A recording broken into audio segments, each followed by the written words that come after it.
Dice Mateo 15:39, entonces Jesús, despedida la gente, entró en la barca y vino a la región de Magdala.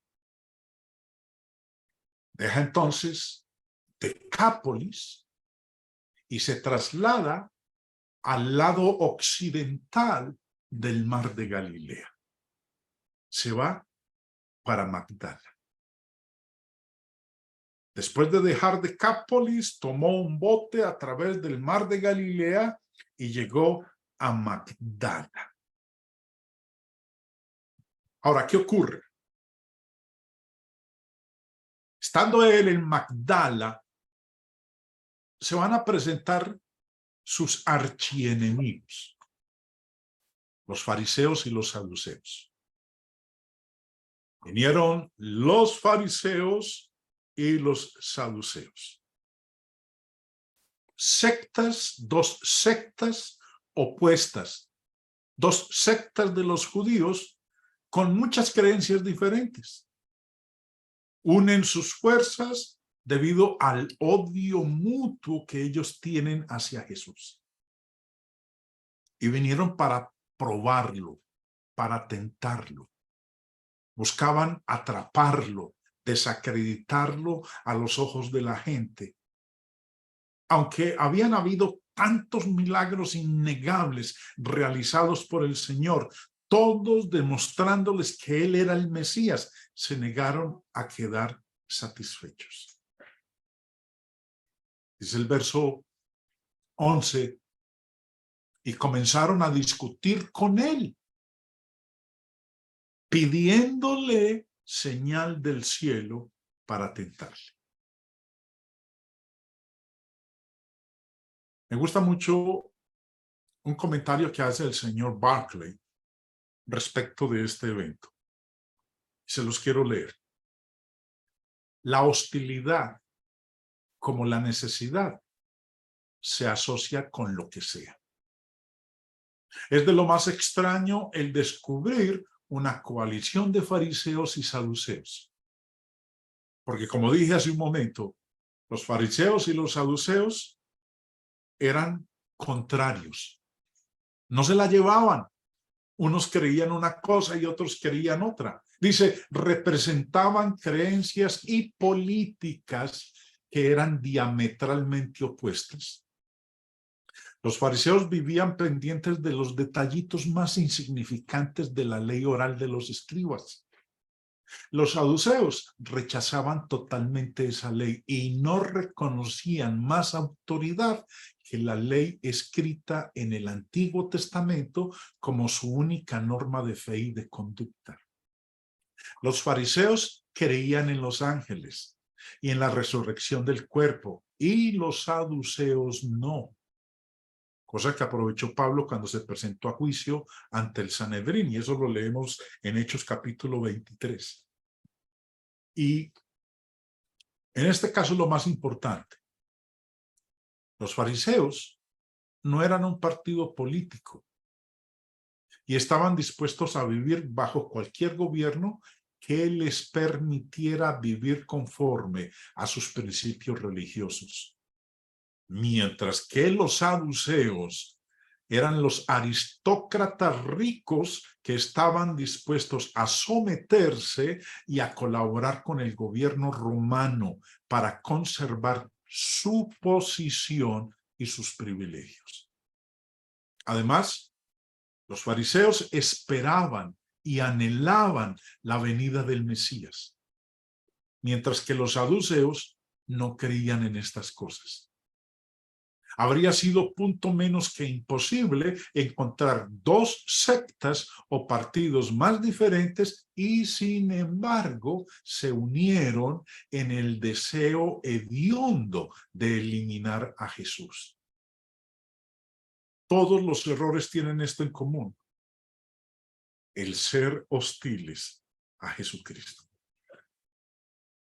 Ahora, cuando ocurre esto, estamos leyendo aquí en esta porción, que vienen estos dos grupos religiosos, los fariseos y los saduceos, y comienzan a discutir con el Señor y le piden una señal, pero todo es con el propósito de ver si pueden agarrarlo en alguna contradicción con respecto a la ley de Moisés. Nos dice a continuación en Mateo 8:12 y en Marcos 8:12, y gimiendo en su espíritu.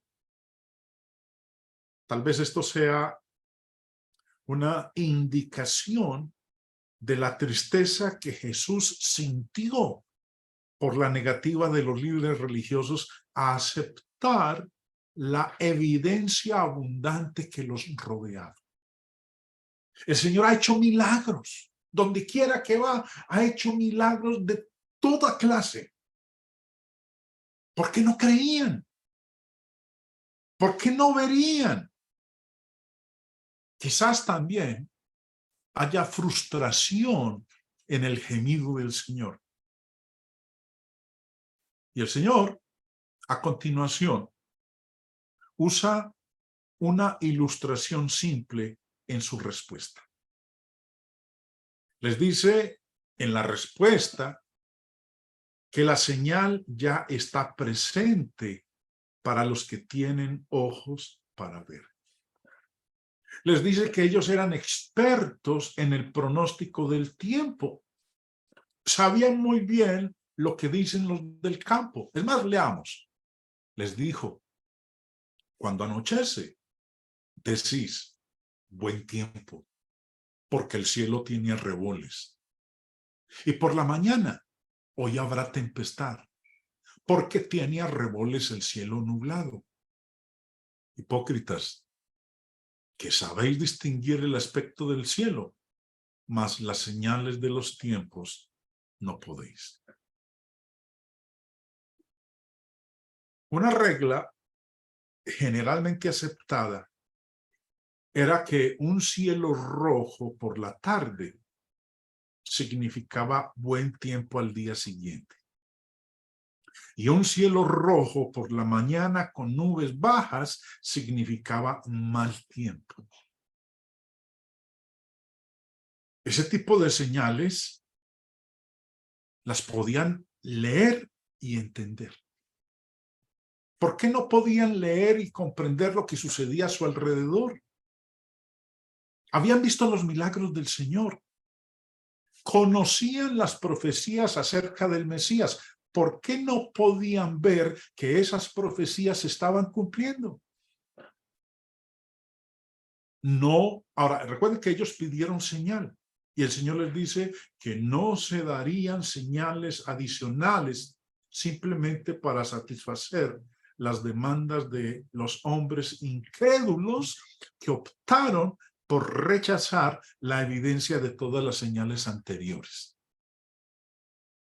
Les dijo que habría una señal más. Sería una señal del cielo y no la iba a dar para satisfacer los caprichos de los fariseos y de los saduceos.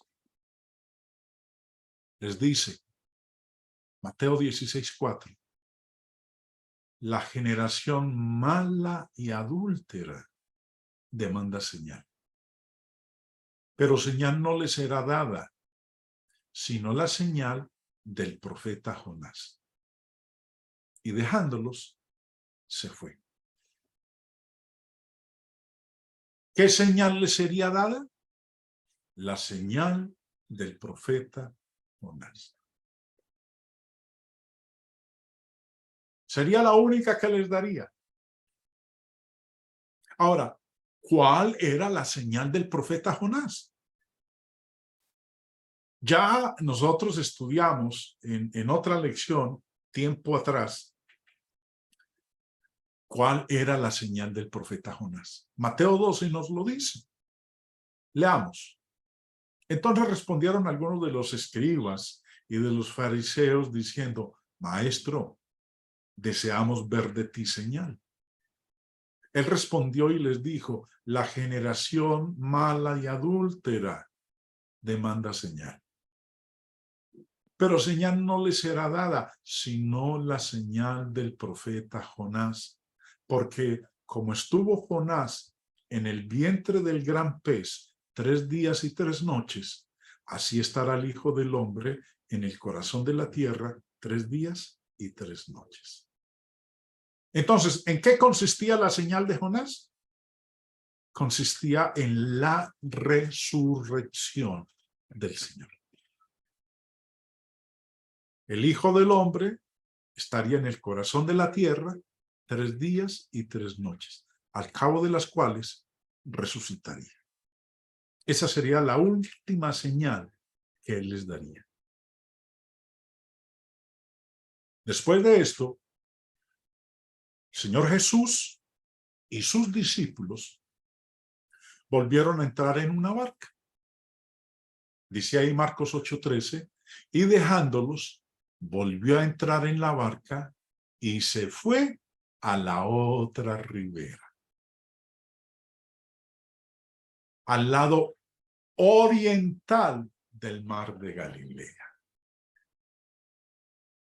Estando Jesús y sus discípulos en la costa occidental del mar, ahí en Magdala, ahora cruzan de nuevo el mar de Galilea hacia el noreste para llegar a Betsaida Julias.